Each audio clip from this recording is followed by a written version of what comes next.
पुष्पपुर वर्षा बरण प्राबंधिक कृष्णचंद्र पाणिग्राही से प्रोफेसर कृष्णचंद्र पाणिग्राही जड़े ख्यातनामा ऐतिहासिक साहित्यक प्राबंधिक जड़े प्रत्नतत्वविद भावरे ओडिया साहित्य रे तांकर स्वतंत्र परिचय रही। ए जो पुष्पपुर वर्षावरण प्रबंधटी प्राबंधिक कृष्णचंद्र पाणिग्राही गोटे प्रबंध संकलन अच्छी जार ना हूँ प्रबंध मानस। कौन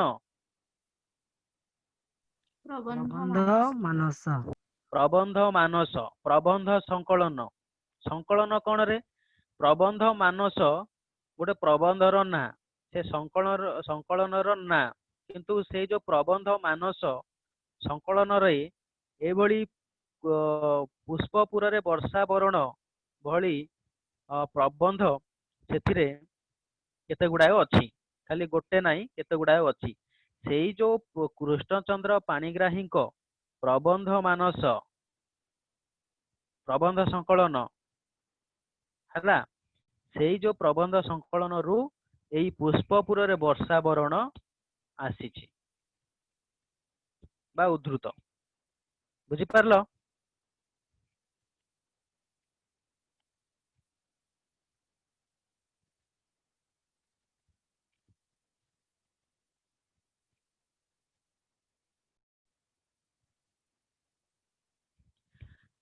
कृष्णचंद्र पाणिग्राही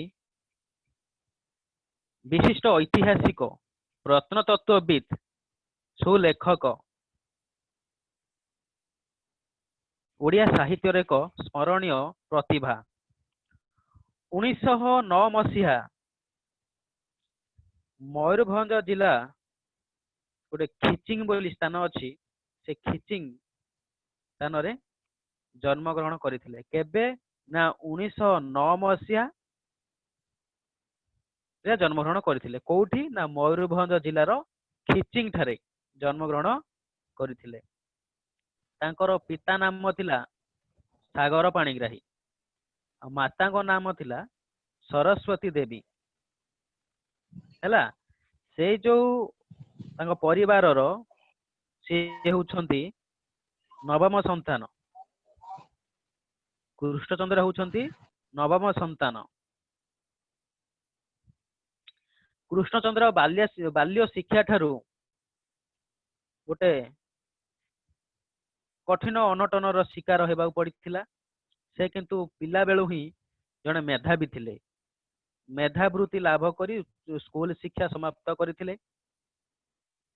तापरे से आमर जो नरपति महाराजा प्रताप चंद्र भंजदेव कोठर राजा ना बारिपदार राजा।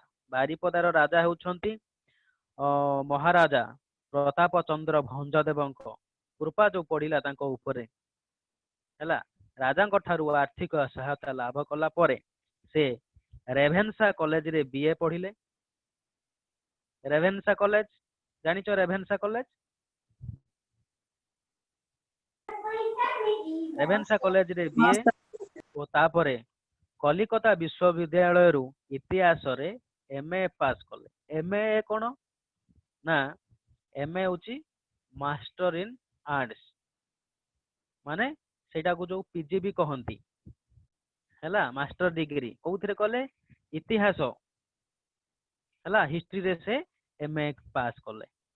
तापर एमए पास कला परे से 70 टंका वेतन रे से प्रत्नतत्व विभाग रे काम कले।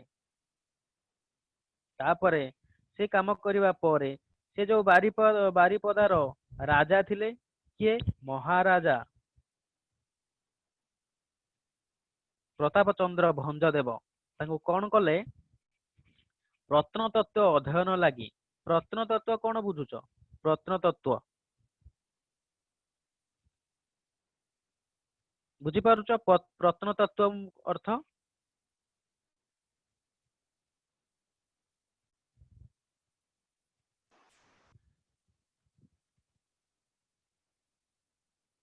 ଜାଣୁଛ କି ପ୍ରତ୍ନତତ୍ତ୍ୱ କଣ ଅର୍ଥ କଣ ଜାଣିଛ? ନାଇଁ ସାର୍।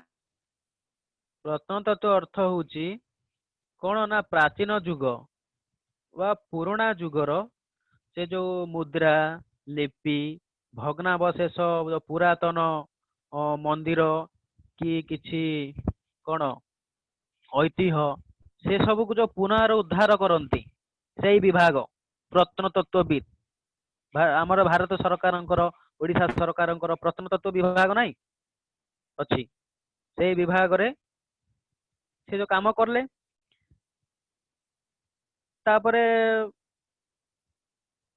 ଓଡିଶା ରାଜ୍ୟ ସଂଗ୍ରହାଳୟର ପ୍ରତ୍ନତତ୍ତ୍ୱ ବିଭାଗର କୁରେଟର ଭାବରେ ମଧ୍ୟ କିଛି ଦିନ କାର୍ଯ୍ୟ କଲେ।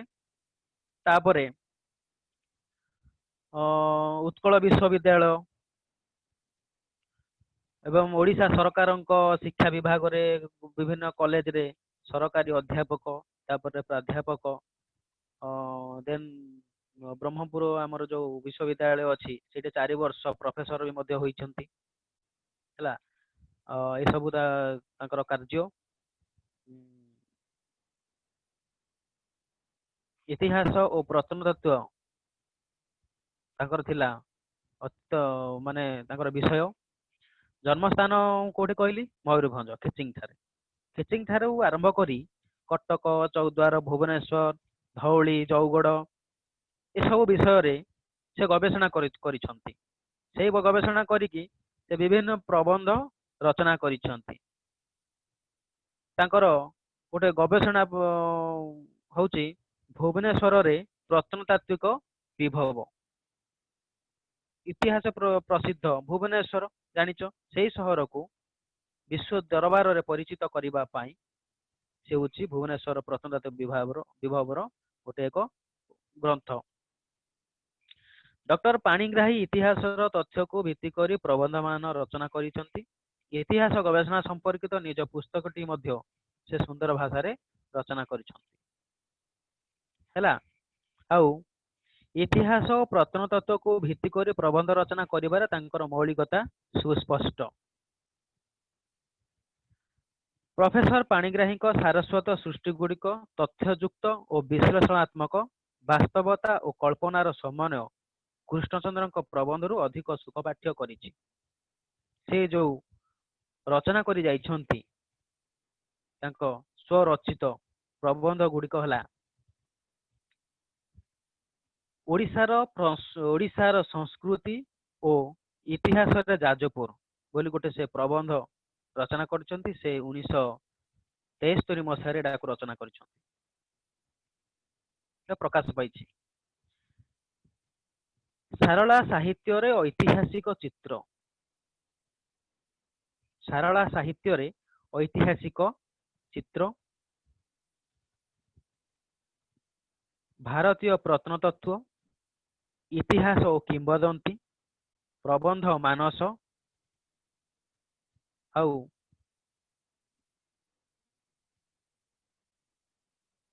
ମୋ ସମୟର ଓଡ଼ିଶା। ମୋ ସମୟର ଓଡ଼ିଶା ହଉଛି ତାଙ୍କର ଆତ୍ମଜୀବନୀ, ତାଙ୍କର ଆତ୍ମକଥା, ତାଙ୍କର ଜୀବନୀ ହେଲା। ସେ ଲେଖିଛନ୍ତି ମୋ ସମୟର ଓଡ଼ିଶା। ସେ ହଉଛି ଗୋଟେ ଉଚ୍ଚ କୋଟିର ଗୋଟେ ସୃଷ୍ଟି ହେଲା। ତେଣୁ ଏଇ ଯୋଉ ପ୍ରବନ୍ଧ ମାନସ 1972 ମସିହାରେ ପ୍ରକାଶିତ ପ୍ରବନ୍ଧ ମାନସ ପ୍ରବନ୍ଧ ସଂକଳନରୁ ଏଇ ପୁଷ୍ପପୁରରେ ବର୍ଷା ବରଣ ଆସିଛି। ତମକୁ କୁହାଯିବ ଯେ ପୁଷ୍ପପୁରରେ ବର୍ଷା ବରଣ କୋଉଠୁ ଆସିଛି, କଣ କହିବ?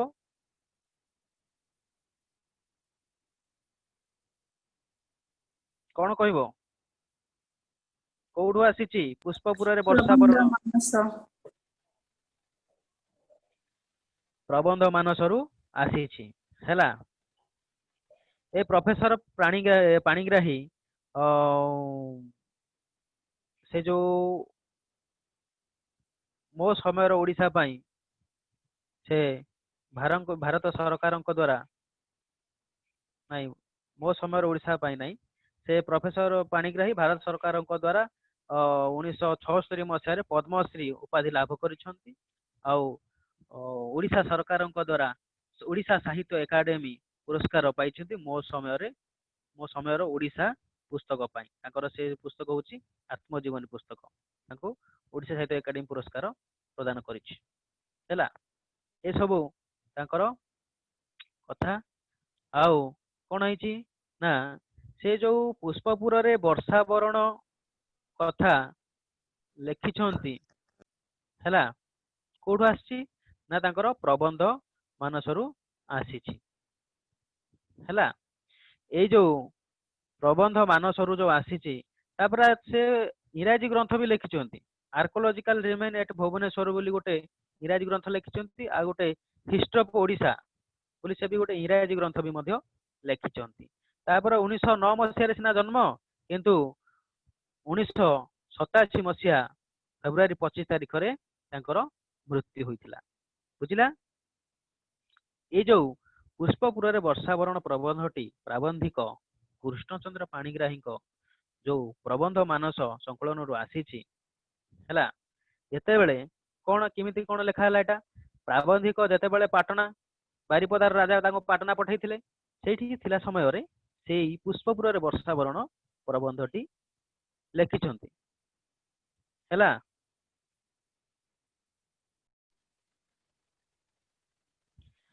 ए जो पुष्पपुर रे वर्षावरण प्राबंधिक जेतेबेले पाटना बा पुराणा आधुनिक पाटना बा पाटलिपुत्र कहउचंती सेई जो पुष्पपुर स्थानटा अछि ताको कुआ जाउची पाटलिपुत्र भी कहउचंती आधुनिक पाटना भी कहउचंती सेठार से थिबा बेले से देखिचंती मेघ को दूत भाव रे प्रेरण करिसंती ओडिशा को से मेघ को दूत भाव रे प्रेरण करिसंती सेई अवसर रे समग्र ओडिशार भौगोलिक ऐतिहासिक विशेषत्व को से वर्णना करिसंती ओ माध्यम रे प्रबंध माध्यम रे सेमिति यदि आमे पुराना कथा आलोचना करिबा महाकवि कालिदास से मध्य मेघ को दूत करी प्रणयनी पाखक मध्य पठाइछंती ताकू अनुसरण करी प्राबंधिक एई परंपरा को अनुसरण करी से भी किछि पठाइछंती हैला पुनश्च जदि देखिबा कविवर राधानाथ राय महायात्रा काव्य रे से ओडिशार वर्णना मध्य करिसंती सेमिति आमे जो देखिबा उत्कलमणि गोपबंधु मध्य बंदी भाव रे थिबा बेले ओडिशार महत्व प्रतिपादन करिसंती कोन करछंती जो एथिरे प्राबंधिक ओडिशार सुजला सुफला उत्कलर गौरव गान करछंती सेइथुरु एई जो पूर्व रे एमान जो सब उत्कलर सुजला सुफला उत्कलर गौरव गान करिसंती ताकू से मध्य अनुसरण करी ए जो पुष्पपुर रे वर्षावरण गोटे प्रबंधटे से लिखिचंती हैला ए जो पाणिग्राही जणे जातीयतावादी प्राबंधिक मध्य हैला एक सुप्राचीन परंपरा साहित्य रे वर्षावरण होची एक सुप्राचीन परंपरा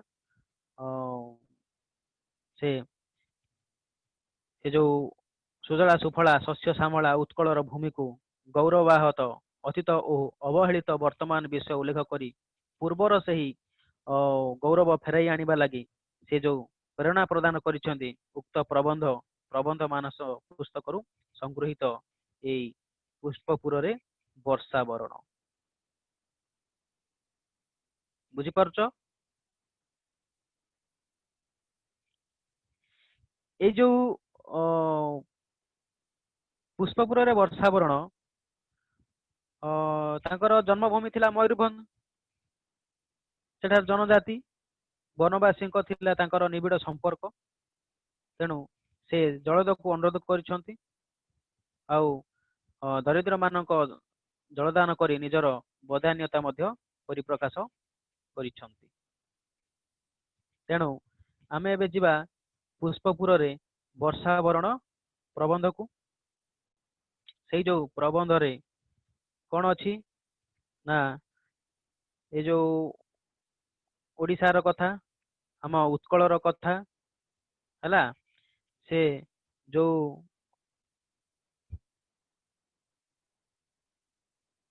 ସେ ଯୋଉ ଉତ୍କଳର ପରମ୍ପରାକୁ ବା ବର୍ଷାକୁ ଜନ୍ମଭୂମିର ଗୌରବ ଗାନ କରିବା ପାଇଁ ସେ ବ୍ୟବହାର କରିଛନ୍ତି।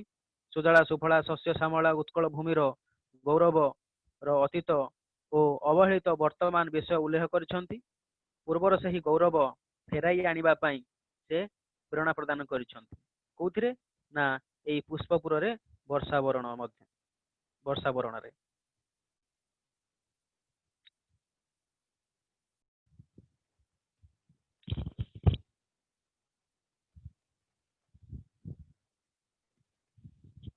ପୁଷ୍ପପୁରରେ ବର୍ଷା ବରଣ। ସ୍ୱାଗତ ବାରିବାହ ସ୍ୱାଗତ। ତୋର ସ୍ନିଗ୍ଧ କଜ୍ଜଳ କାନ୍ତି ଆଜି ପୁଷ୍ପପୁରରେ ନେତ୍ରୋତ୍ସବ ସୃଷ୍ଟି କରିଛି। ପ୍ରାସାଦ ବାତାୟନ ପଥରେ ତୋର ଆଗମନୀର ଶତ ଶୁଭ ଶଙ୍ଖ ବାଜି ଉଠିଛି। ଦୂରବନ୍ଧୁ ବହୁଦିନ ପରେ ତୋର ଶୁଭାଗମନ ଆଜି ମଙ୍ଗଳକର ଓ ମଧୁମୟ ହୋଇ ଉଠିଛି। ତୋର ସ୍ପର୍ଶରେ ପୁଷ୍ପପୁର ଅଚିରେ ସଜୀବ ଓ ଶ୍ୟାମଳ ହୋଇ ଉଠିବ। ବୁଝି ହଉଛି? କିଛି ବୁଝି ହଉଛି? ନାଇଁ ସାର୍। ହଉ। ହଁ ସାର୍। ସ୍ୱାଗତ ବାରିବାହ ସ୍ୱାଗତ। ଆମେ ବର୍ତ୍ତମାନ ଦେଖିବା ସ୍ୱାଗତ ବାରିବାହ। ସ୍ୱାଗତ ସ୍ୱାଗତ ଅର୍ଥ ଜାଣିଛ? ବାରିବାହ। ବାରିବାହ ଅର୍ଥ କଣ? ମେଘ। ବାରିବାହ ଅର୍ଥ ମେଘ। ସ୍ୱାଗତ ବାରିବାହ ସ୍ୱାଗତ। ସ୍ୱାଗତ ଆମେ ଯେମିତି ଯାହାକୁ ତମେ ଯେମିତି ଯାହାକୁ ୱେଲକମ୍ କରୁଛ, କେମିତି ୱେଲକମ୍ କରୁଛ? ସ୍ୱାଗତ କରୁଛ, ସେଟାକୁ ଇଂଲିଶରେ କହନ୍ତି ୱେଲକମ୍, ଓଡ଼ିଆରେ ସ୍ୱାଗତ ହେଲା। ଯେମିତି ତମେ କିଛି ଲୋକଙ୍କୁ ଯେମିତି ସ୍ୱାଗତ କରୁଛ, ଯେମିତି ତମେ ତମର ପ୍ରଥମ ବର୍ଷ ଫାର୍ଷ୍ଟ ଇୟର ଷ୍ଟୁଡେଣ୍ଟ ଆସିଲେ, ତମେ ସାନ ଭାଇ ଭଉଣୀ ଯେତେବେଳେ ଆସିଲେ ତମେ ଯେମିତି ସ୍ୱାଗତ କରିବ ହେଲା, ସ୍ୱାଗତ ସମ୍ବର୍ଦ୍ଧନା ଜଣାଇବ, ସ୍ୱାଗତ କରିବ ସେମାନଙ୍କୁ ହେଲା, ନାଚ ଗୀତ କରିବ। ସେଇଭଳି ଏଇ ଯୋଉ ତମର ସ୍ୱାଗତ ବାରିବାହ ସ୍ୱାଗତ, ସେ ବାରିବାହ ବା ମେଘକୁ ସ୍ୱାଗତ କରିଛନ୍ତି। ଆଉ କଣ କରିଛନ୍ତି? ତୋର ସ୍ନିଗ୍ଧ କଜ୍ଜଳ କାନ୍ତି ଆଜି ପୁଷ୍ପପୁରରେ ନେତ୍ରୋତ୍ସବ ସୃଷ୍ଟି କରିଛି। ତୋର ସ୍ନିଗ୍ଧ କଜ୍ଜଳ କାନ୍ତି। ତୋର ସ୍ନିଗ୍ଧ, ସ୍ନିଗ୍ଧ ଅର୍ଥ କଣ? କୋମଳ। କଜ୍ଜଳ କାନ୍ତି କଣ? ମେଘ।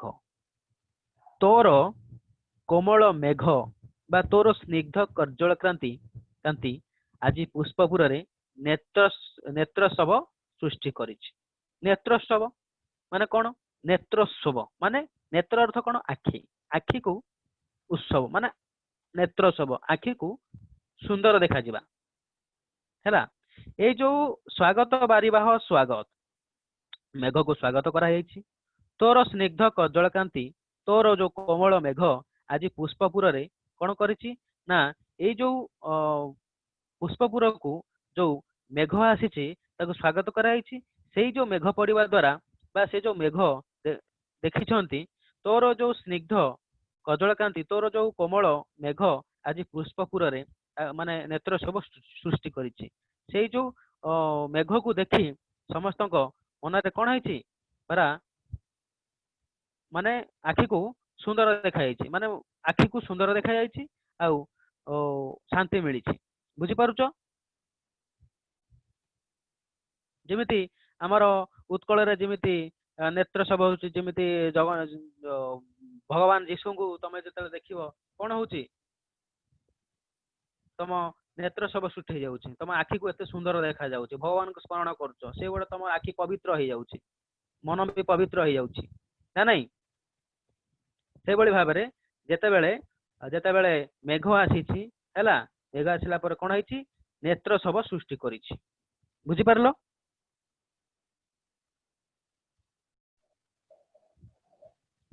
ପ୍ରାସାଦ ବାତାୟନ ପଥରେ ତୋର ଆଗମନୀର ସଦ ଶୁଭ ଶଙ୍ଖ ବାଜି ଉଠିଛି।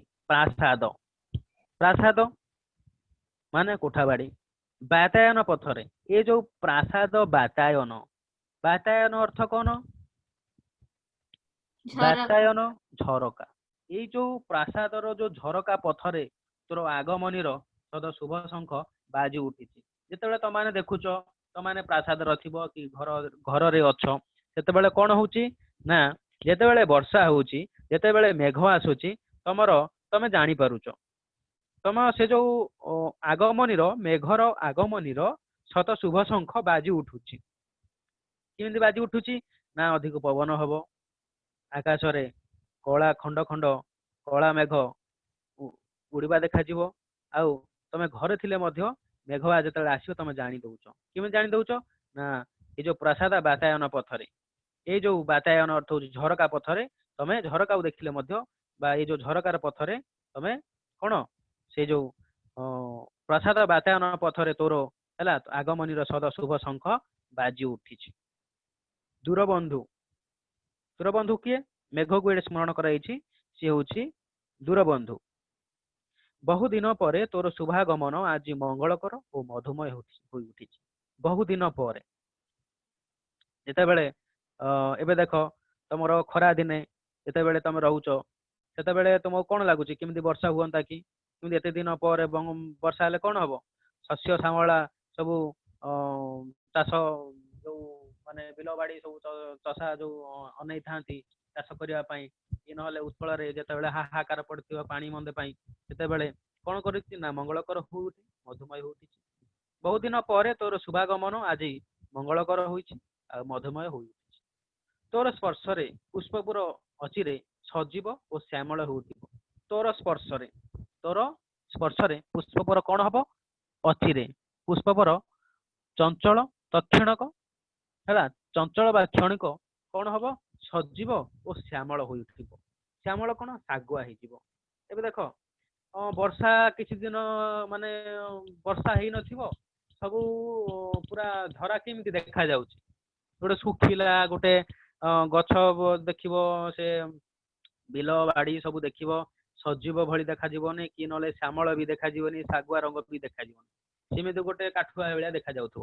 ଯେତେବେଳେ ବର୍ଷା ହବ ବା ମେଘ ଆସିବ, ବର୍ଷା ହବ, ସେତେବେଳେ କଣ ହଉଛି? ତାର ସ୍ପର୍ଶରେ ହେଲା କଣ ହଉଛି? ଏଇ ଯୋଉ ପୁଷ୍ପପୁର କଣ ହେଇଛି ହେଲା ତৎକ୍ଷଣାତ୍ ସଜୀବ ଓ ଶ୍ୟାମଳ ହୋଇ ଉଠିଛି। ହେଲା, କହିଛନ୍ତି ଏଇଠି ପ୍ରାବନ୍ଧିକ କହିଛନ୍ତି, ତୁ ଯେତେବେଳେ ପୁଷ୍ପପୁରରେ ସ୍ପର୍ଶ କରିବୁ, ହେଲା ତৎକ୍ଷଣାତ୍ କଣ ହବ? ହେଲା ସେଇ ଯୋଉ ପୁଷ୍ପପୁର ସଜୀବ ଆଉ ଶ୍ୟାମଳ ହୋଇ ଉଠିବ, ସଜୀବ ଆଉ ଶାଗୁଆ ହୋଇ ଉଠିବ।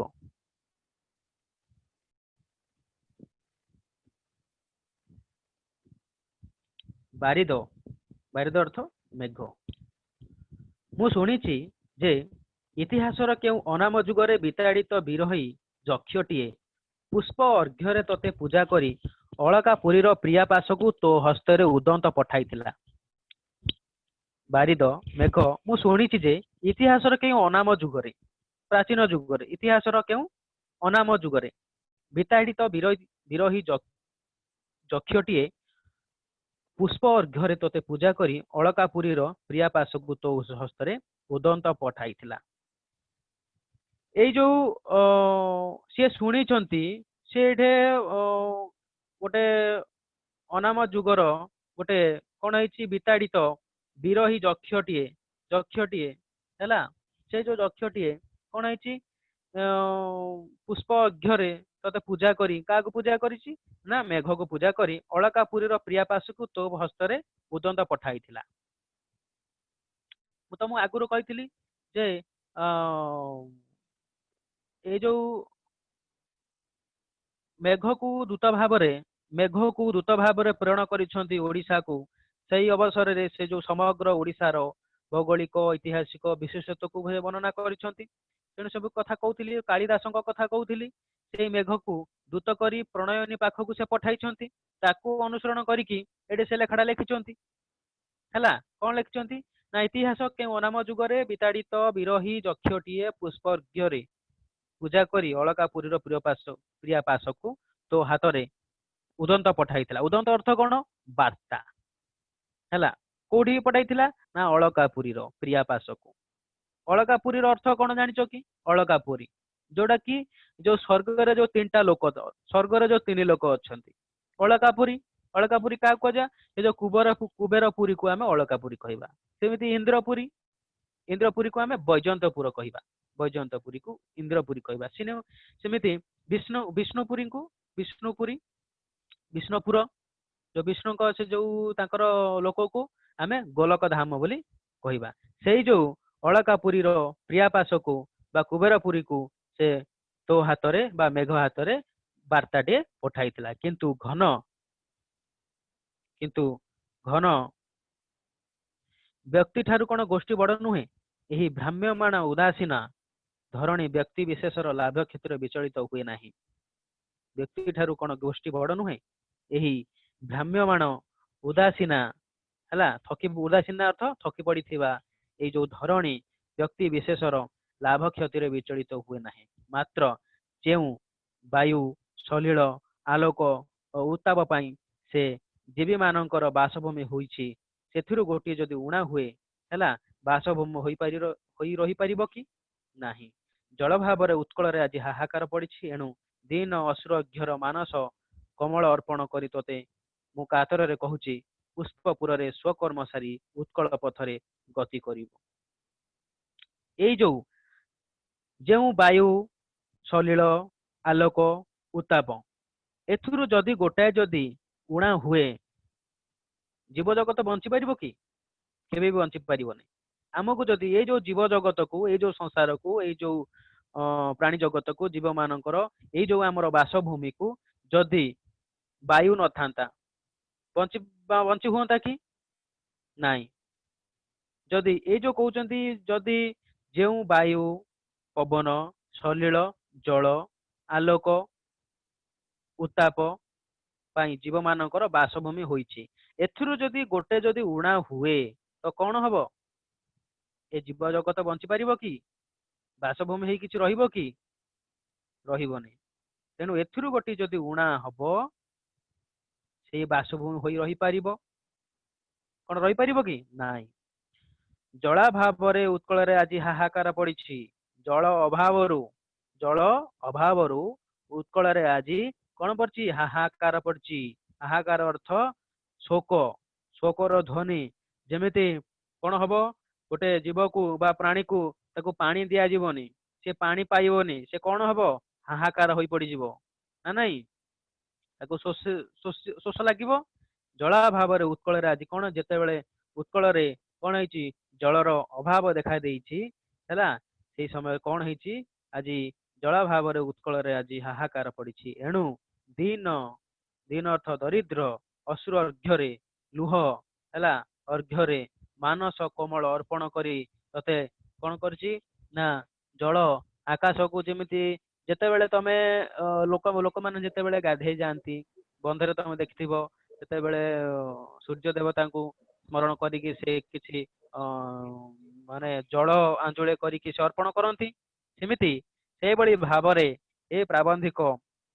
दीन अर्थ दरिद्र अश्रु अर्घ्य बा अश्रु अर्थ लुह है ये जो अश्रु अर्घ्य मानस कमल अर्पण करी तते जल है आकाश को अर्पण करी मु कातर रे तते कहूची कातर रे अर्थ व्याकुल रे कहूची पुष्पपुर रे स्वकर्म सारी पुष्पपुर रे तू तोर कौन प्राधान्य देखेबी बा पुष्पपुर रे तोर स्वकर्म सारी उत्कल पथरे तू गति करिवो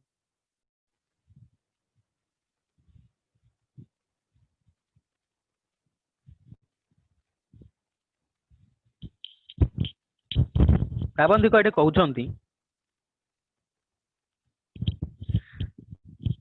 आदि जदि मु धूम ज्योति बा सलिल होई तो सहित मिसी पारंती तेबे बातायन पथरे उड़ी जाई अग्रगति रे मोर जन्मभूमि को तते चिन्हाई दियंती से कहले पुष्पपुर रे स्वकर्म सारी तू उत्कल पथ गति करिवु उत्कल पथ जेमते ओडिशा पूर्व रे उत्कल थिला से जो उत्कल पथ तू पळैबु गति करिवु से कहउछंती आज जदि मु धूम धूम अर्थ कोन धुआं ज्योति अर्थ कोन आलोक सलिल कोन जल मु जदि धुआं आलोक जल धूम ज्योति ଜଳ ହୋଇ ତୋ ସହିତ ଯଦି ମିଶି ପାରନ୍ତି ତେବେ ବାତାୟନ ପଥରେ ଉଡ଼ିଯାଇ ବାତାୟନ କଣ ଝରକା ଝରକା ପଥରେ ଉଡ଼ିଯାଇ ଅଗ୍ରଗତିରେ ମୋର ଜନ୍ମଭୂମି ଉତ୍କଳକୁ ତତେ କଣ କରନ୍ତି ଚିହ୍ନାଇ ଦିଅନ୍ତି। ତଥାପି ପଥ ପ୍ରଦର୍ଶକ ବିନା ଭାରତର ସାରଭୂତା ଉତ୍କଳ ଭୂମି ଯେ କି ଉତ୍କଳ ହେଲା ସମଗ୍ର ବିଶ୍ୱରେ ଉତ୍କଳ ନାଁ କଣ ଉଚ୍ଚ କୋଟିର ଉତ୍କୃଷ୍ଟ କଳାର ଦେଶ ଉତ୍କର୍ଷ ହେଲା ଉତ୍କୃଷ୍ଟ କଳାର ଦେଶ ଉତ୍କଳ ସେ ଉତ୍କଳ ଭୂମିକୁ ଯୋଉଟା କି ସମ୍ରାଟ ଅଶୋକର ଶାସନ ତାପରେ ଐର ଖାରବେଳଙ୍କ ଶାସନ ଏମିତି ବୀରବର ସେମାନେ ରାଜା ମାନେ ଏଠି ଯୋଉ ଜନ୍ମ ନେଇଛନ୍ତି ହେଲା ଯୋଉ ରାଜା ଥିଲେ ସେହି ଉତ୍କଳ ଭୂମି ହେଲା ଚିହ୍ନିବା ପାଇଁ ତୋର ଭ୍ରମ ହେବ ନାହିଁ ବା ଭୁଲ ହେବ ନାହିଁ। ତୁ ଦେଖିବୁ ଯେ ଏକ ଦିଗରେ ପୁଗ ପୁନାଗ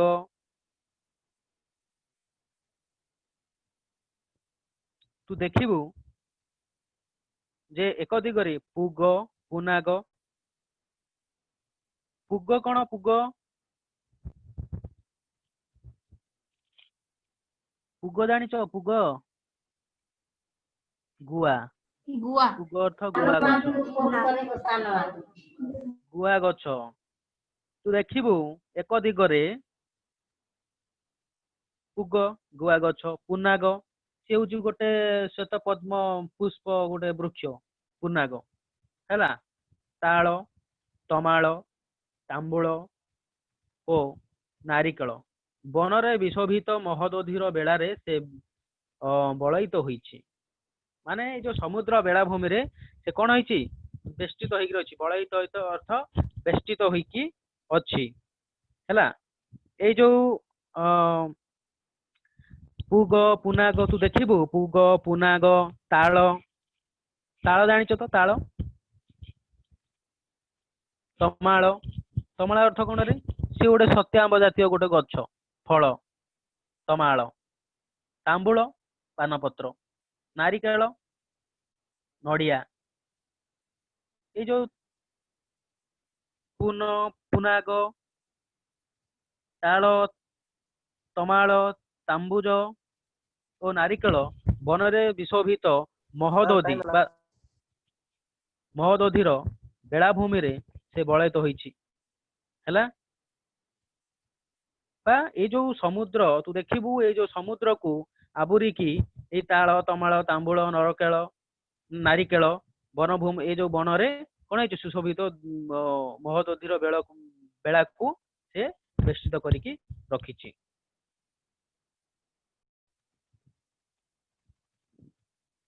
ଏ ଯୋଉ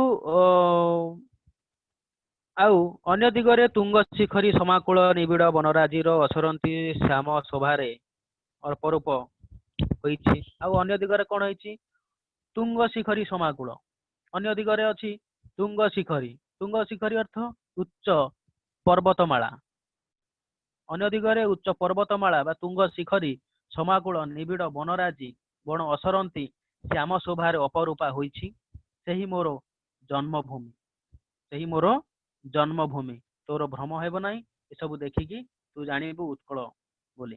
ସେମିତି କୋଟି ବୀର ପ୍ରସେବିନି କୋଟି କୀର୍ତ୍ତି କିରୀଟିନି କୋଟି ବୀର ପ୍ରସେବିନି ଶତଲକ୍ଷ ବୀର ପୁତ୍ର ଜନ୍ମ ଦେଇଛି ସେ ଉତ୍କଳ ଭୂମି କୋଟି ବୀର ପ୍ରସେବିନି ଶତଲକ୍ଷ ବୀର ପୁତ୍ର ଯୋଉଟେ ଜନ୍ମ ନେଇଛନ୍ତି ଉତ୍କଳରେ ଆଉ କୋଟି ବୀର ପ୍ରସେବିନି ମନେ ରଖ କୋଟି ବୀର ପ୍ରସେବିନି କୋଟି କୀର୍ତ୍ତି କିରୀଟିନି ମୁକୁଟଧାରୀ ଯୋଉଟା କି ମୁକୁଟଧାରୀ ତଟିନୀ ତଟମାଳିନୀ ନଦୀ ସ୍ଥାନ ଅନ୍ୟାନ୍ୟ ଯୋଉ ନଦୀ ସ୍ଥାନ ଅଛି ବିଭିନ୍ନ ନଦୀ ଅଛି ତଟିନୀ ତଟମାଳିନୀ ପ୍ରଚ୍ଛନ୍ନ ରତ୍ନ ଧରଣୀ ସୁଜଳା ଅର୍ଥ ପ୍ରଚୁର ଜଳପୂର୍ଣ୍ଣା ସୁଜଳା ସୁଫଳା ଫଳ ଜାତୀୟ ସୁଫଳା ଯୋଉଟେ ଫଳ ଉତ୍ପାଦନ ହୁଏ ସୁଫଳା ଶ୍ୟାମଳା ଅଥଚ ଶ୍ୟାମଳ ଅର୍ଥ କଣ ଶ୍ୟାମଳ ଅର୍ଥ ଶାଗୁଆ ଦେଖାଯିବ, ଯୁଆଡେ ଦେଖିବ ଶାଗୁଆ ଦେଖାଯାଉଥିବ। ଅଥଚ ଆଜି ହେଲା ପତିତା, ଭ୍ରଷ୍ଟ, ଲାଞ୍ଛିତା ଓ ଖଣ୍ଡିତା। ଜଳଦ ମେଘ ଏପରି ଭୂମିକୁ ଚିହ୍ନିବା ପାଇଁ ତୋର ଭ୍ରମ ହେବ ନାହିଁ। ବିଜୁଳି ବିମଣ୍ଡିତ ବଳକା ବିଭୂଷିତ ହୋଇ ଗନ୍ଧବହ ହିଲ୍ଲୋଳରେ ଭାସି ଭାସି ପୀତବସନ ବନମାଳୀ ପରି ଉତ୍କଳର ଆକାଶରେ ଆବିର୍ଭୂତ ହୋଇଯିବୁ। ଗୋପାଙ୍ଗନା ମାନଙ୍କ ଅପାଙ୍ଗ ଘନଶ୍ୟାମ ରୂପସୁଧା ପାନ କଲା ପରି ଉତ୍କଳରେ ଆଜି କୋଟି ନେତ୍ର ତୋର ରୂପସୁଧା ପାନ କରିବ। ଏହିପରି ଭୂମିକୁ ଚିହ୍ନିବା ପାଇଁ ତୋର ଭ୍ରମ ହେବ ନାହିଁ। କଣ ମାନେ ଏଇ ସବୁ ତମର ଉତ୍କଳର ସେ ଯୋଉ ମହୋଦଧି ବା ସମୁଦ୍ର କୂଳର ସବୁ ଯୋଉ ବନରାଜି ସେ କହିଛନ୍ତି, କୋଟି ବୀର ପ୍ରସେବିନୀ, କୋଟି କୀର୍ତ୍ତି କୀର୍ତିନୀ, ତଟିନୀ ତଟମାଳିନୀ, ପ୍ରଚ୍ଛନ୍ନ ରତ୍ନ ଧାରିଣୀ, ସୁଜଳା ସୁଫଳା ଶ୍ୟାମଳା, ଅଥଚ ଆଦି ସେ ହେଉଛି ପତିତା, ଲାଞ୍ଛିତା ଓ ଖଣ୍ଡିତା। ଜଳଦ ବା ମେଘ ଏପରି ଭୂମିକୁ ଚିହ୍ନିବା ପାଇଁ ତୋର ଭ୍ରମ ହେବ ନାହିଁ। ବିଜୁଳି ବିମଣ୍ଡିତ ବଳକା ବିଭୂଷିତ, ବଳକା ଅର୍ଥ ବଗ ହେଲା, ବିଜୁଳି ବିମଣ୍ଡିତ ବଳକା ଅର୍ଥ ବଗ, ବଳକା ବିଭୂଷିତ ହୋଇ ଗନ୍ଧବ ହିଲ୍ଲୋଳରେ, ଗନ୍ଧବ ଅର୍ଥ ପବନ, ଗନ୍ଧବ ହିଲ୍ଲୋଳରେ ବା ପବନର ଢେଉ, ହିଲ୍ଲୋଳ ଅର୍ଥ ଢେଉ, ପବନର ଢେଉରେ ଭାସି ଭାସି ପୀତବସନ ବନମାଳୀ, ବନମାଳୀ ଅର୍ଥ ଶ୍ରୀକୃଷ୍ଣ